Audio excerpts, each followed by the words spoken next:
I want to applaud you for being here on a Saturday morning, especially when Man United are going to win the league today.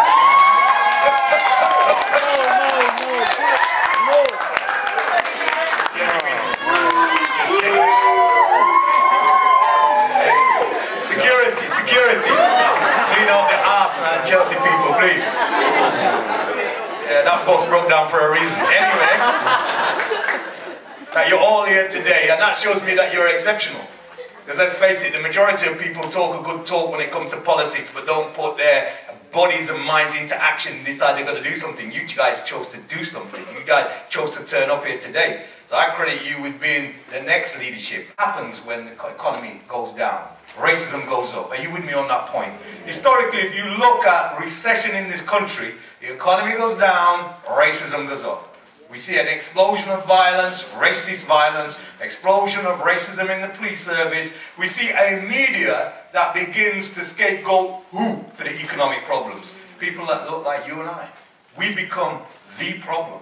And you know what the art of distraction is? You know, when a magician makes you look over here while he's got his hand in your pocket over there.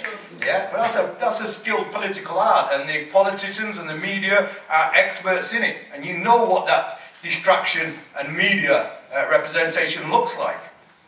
It's when the media concentrates on Bangladeshi benefit cheats instead of the multi-millionaire Ponzi scheme rip-off merchants of the fat cats in the city. They'll make you think that Bangladeshis are the problem.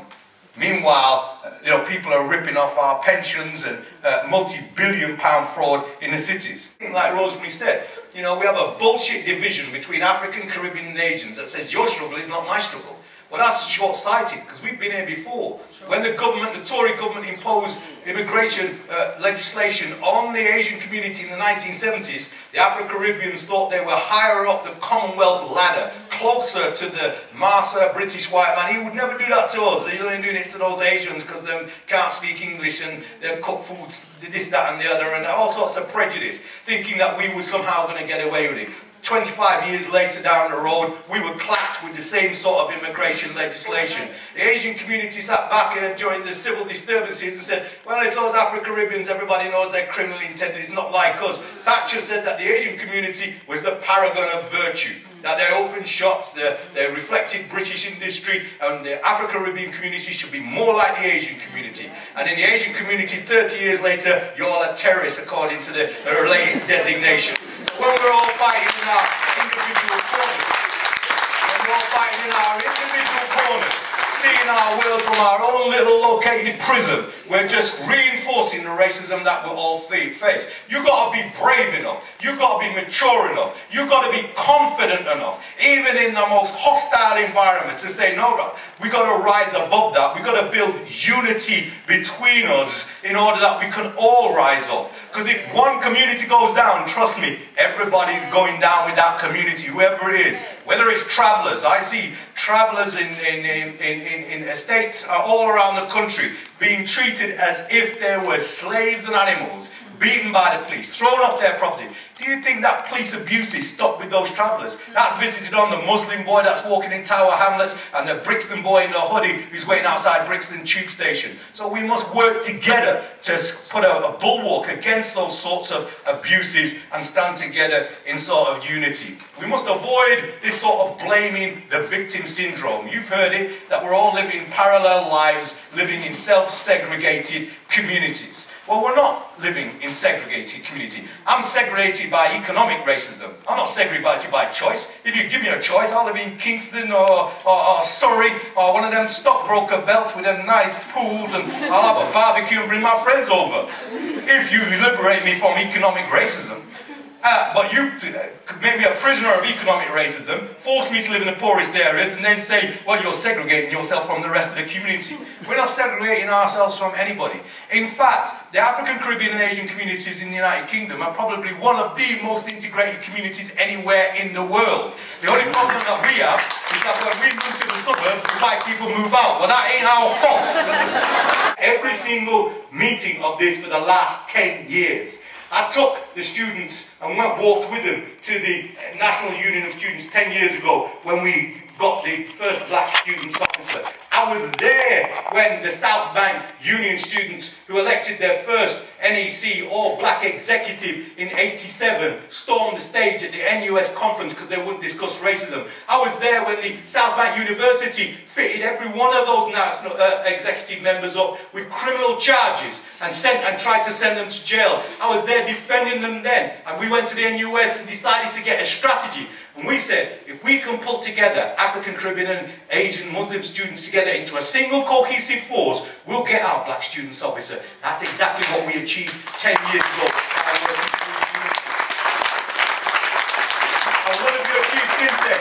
We've had a campaign that has opposed the deeply racist Israeli state's brutalization of Palestine. We've had a campaign that has campaigned around the issues of Stephen Lawrence and racist murders, who have objected to the contemporary racism focusing on the Muslim community as we've seen it. You've had a campaign that has led historic battles, that has maintained itself. But don't ever make the mistake of getting complacent and think those gains came cheaply. People paid. Those South Bank students had to go to court. They were all acquitted in the end, but they lost their education. They were all emotionally damaged and scarred. They paid the price as pioneers, and one day we should have one of them here to give you the story direct about what they had to go through to get there. And lots of other students have paid the price. I think you've got to understand that you've got something very precious in your hand here. You've got a fantastic black leadership, a fantastic black campaign. There will be those who want to divide.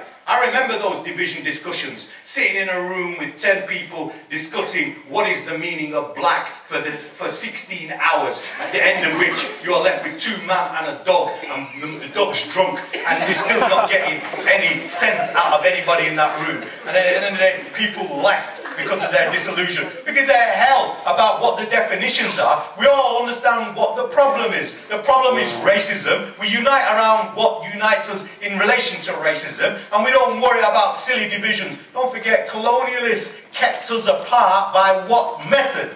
Divide and rule. You're not awake for me to get divide and rule. Exactly. Divide and rule. Do not fall prey to that. Doesn't mean everything in the garden's perfect by any stretch of the imagination. But for God's sake, have enough sense to understand where the priority of the battle is. Don't get distracted in meaningless debates driven by ego, power lust. You know, everybody thinks that black leadership is some wonderful position that if they get will enhance their career. I've got news for you. I've got news for you. You know, it's a tough road to walk, and not many can walk it. And I pay tribute to Bell and all of these NUS Black Students Committee members that are here today, because they take action where others sit down and have a theoretical debate about definition. They're taking action in defense of this movement. So please protect these historic gains. Don't be diverted. So, you know, my view is that you've got the kind of support from black organisations like Rosemary, like myself, like the others that will come later on, like Zephaniah, like Doreen Lawrence, like the 1990 Trust of the National Assembly Against Racism. You've got that because you are part of a wider black community family. You're not on your own. And any time that people are going to come and attack you, you're going to find people like me, people like Rosemary, people like Dory coming to your aid and backing you up 100%. So stand sure in that movement. Be proud of who you are, and do not let a divide and rule strategy mess you up. And let me finish, if I may, on a quote from my brother, mentor, Malcolm X. And he said, in relation to division, our people make the mistake of confusing methods with objectives. As long as we agree on objectives, we should never fall out with each other just because we believe in different methods or tactics or strategy. We have to keep in mind at all times that we are not fighting for separation. We are fighting for a recognition as free human beings in this society. Long live the Black Students Campaign.